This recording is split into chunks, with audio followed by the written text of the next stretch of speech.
Assalamualaikum warahmatullahi wabarakatuh. Waalaikumsalam warahmatullahi wabarakatuh. Selamat pagi, selamat siang, selamat sore, selamat malam, kawan-kawan, sahabat-sahabat sekalian, dan salam sejahtera bagi kita semua. Kawan-kawan sekalian, sahabat-sahabati, saat ini kita hidup di zaman di mana perubahan senantiasa berlangsung, perubahan sosial selalu berlangsung, sangat cepat. Kehidupan kita sehari-hari tidak akan lepas dari fenomena sosial yang kompleks tentunya. Misalnya, banyaknya penyebaran hoaks di media sosial yang menimbulkan keresahan masyarakat atau ketimpangan ekonomi yang semakin terasa di sekitar kita. Ada juga masalah konflik yang kompleks, masalah konflik antar kelompok, baik dalam bentuk politik, agama maupun budaya. Semua ini membuat kita bertanya, mengapa masyarakat bisa bertahan meskipun penuh masalah? Bagaimana sebenarnya masyarakat bekerja? Nah, untuk menjawab pertanyaan-pertanyaan itu, kita membutuhkan teori-teori dalam sosiologi. Teori yang membantu kita memahami realitas sosial dengan cara lebih sistematis. Pada kesempatan kali ini, kelompok kami akan membahas dua teori besar yang menjadi dasar kajian sosiologi, yaitu teori struktural fungsional dan juga teori konflik. Maka izinkan saya untuk memperkenalkan kelompok saya. Materi ini tentu kami susun dalam rangka tugas mata kuliah sosiologi yang diampu oleh Bu Andita Rizko Maristiana, SPD A. Perkenalkan, saya Muhammad Tiga Azaki dan juga Saya Niso Asmi Zamailani. Dan judul presentasi kami adalah teori struktural fungsional dan teori konflik. Sebelum masuk ke pembahasan utama, mari kita pahami dulu bahwa sosiologi adalah ilmu yang mempelajari masyarakat, pola interaksi, dan hukum-hukum yang mengatur kehidupan sosial. Dalam sosiologi, teori berfungsi sebagai kerangka berpikir untuk menjelaskan fenomena sosial. Ada dua pendekatan besar dalam teori sosiologi. Yang pertama, teori struktural fungsional, yang menekankan pada keteraturan dan stabilitas. Yang kedua yaitu teori konflik, yaitu yang menekankan pertentangan dan ketimpangan. Dari kedua teori ini sering dipandang berseberangan, tapi sesungguhnya kedua teori ini saling melengkapi. Baik, mari kita mulai dengan teori yang pertama, yaitu teori struktural fungsional. Teori struktural fungsional memandang masyarakat sebagai sistem yang kompleks, di mana setiap bagian memiliki fungsi untuk menjaga stabilitas. Analogi yang sering digunakan adalah tubuh manusia, sama seperti organ jantung, paru-paru, dan otak yang bekerja sama untuk menjaga kelangsungan hidup manusia. Dalam masyarakat pun juga ada lembaga keluarga, pendidikan, agama, dan pemerintahan yang mempunyai fungsi menjaga keberlangsungan sosial. Intinya, teori ini percaya bahwa masyarakat bisa bertahan karena ada keteraturan, integrasi, dan keseimbangan. Jika salah satu bagian tidak berfungsi, maka sistem bisa terganggu, tapi biasanya masyarakat akan menyesuaikan diri untuk kembali stabil. Pada pembahasan kali ini, kami mengambil 4 tokoh utama dari teori struktural fungsional. Yang pertama yaitu Emil Durkheim, Herbert Spencer, Talcott Pearson, dan Robert G. Merton. Tokoh yang pertama yaitu Emil Durkheim. Emil Durkheim adalah pelopor sosiologi modern. Beliau menyebutkan bahwa masyarakat memiliki realitasnya sendiri atau disebut sui generis. Menurutnya, keteraturan sosial dijaga melalui solidaritas mekanik di masyarakat tradisional dan solidaritas organik di masyarakat modern. Tokoh yang kedua yaitu Herbert Spencer. Spencer mengembangkan analogi organisme. Beliau berpendapat bahwa masyarakat bisa dianalisis selayaknya tubuh manusia. Ia juga memperkenalkan konsep requisite functionalism, yaitu prinsip untuk menganalisis fungsi tiap bagian masyarakat. Tokoh yang ketiga dari teori struktural fungsional adalah Talcott Pearson. Pearson adalah tokoh penting di Amerika Serikat yang merumuskan kerangka ACIL atau AKIL yang meliputi adaptation, co-attachment, integration, and latency. Adaptation adalah penyesuaian diri dengan lingkungan, adapun co-attainment yaitu pencapaian tujuan, dan integration yaitu integrasi antar bagian, dan latency yaitu pemeliharaan pola dan nilai. Parsons percaya keempat fungsi ini harus terpenuhi agar masyarakat bisa bertahan. Tokoh yang keempat yaitu Robert K. Merton. Merton memperbaiki teori ini dengan membedakan antara fungsi manifest, yaitu fungsi yang jelas dan disadari, dengan fungsi latent, yaitu fungsi yang tersembunyi dan tidak disadari. Beliau juga memperkenalkan konsep disfungsi, yaitu akibat negatif dari suatu struktur sosial.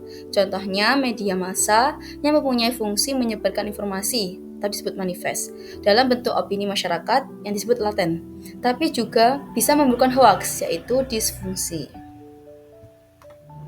Nah, seperti dalam pandangan Robert K. Merton, dalam teori struktural fungsional memiliki peran atau fungsi tertentu yang dibagi menjadi 3 kategori. Yang pertama yaitu fungsi manifest.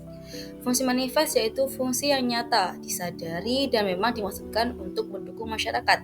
Misalnya, media massa menyebarkan informasi yang dibutuhkan yaitu fungsi latent. Fungsi latent yaitu fungsi yang tersembunyi atau tidak disadari. Nah, fungsinya bisa positif atau negatif.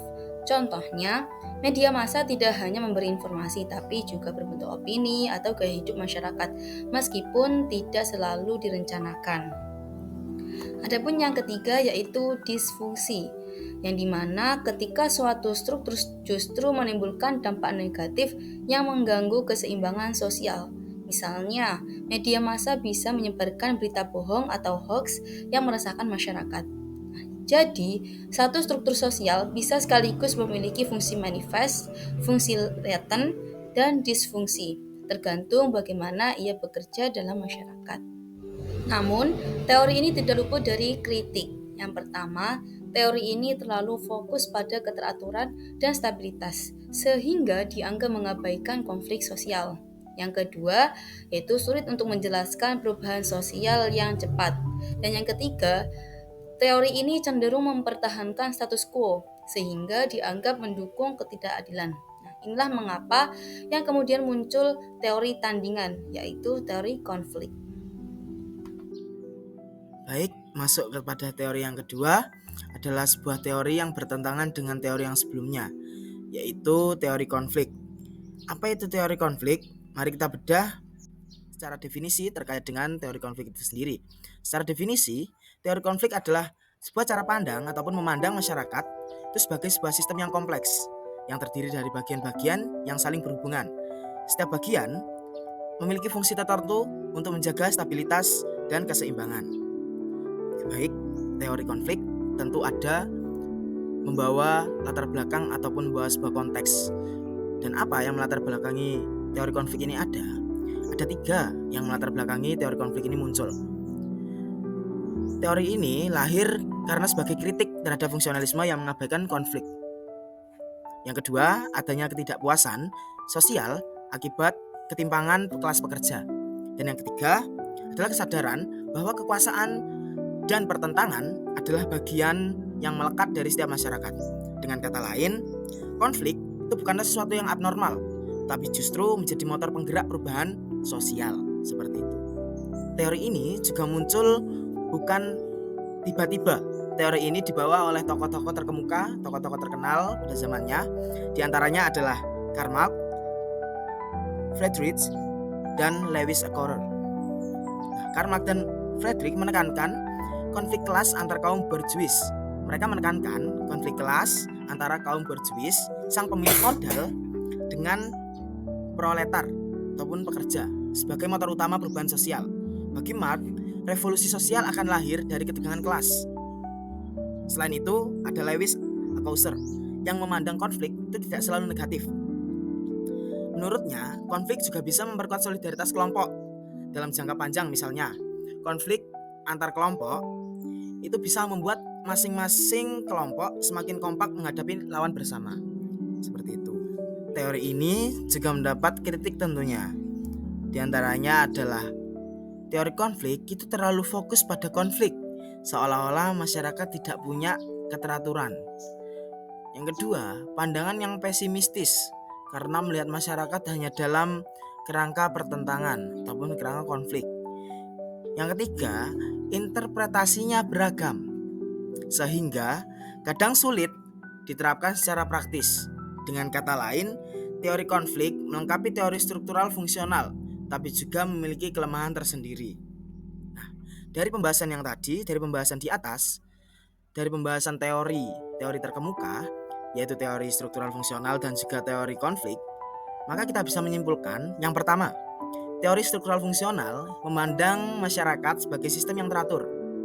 Setiap lembaga sosial memiliki fungsi untuk menjaga keseimbangan dan stabilitas.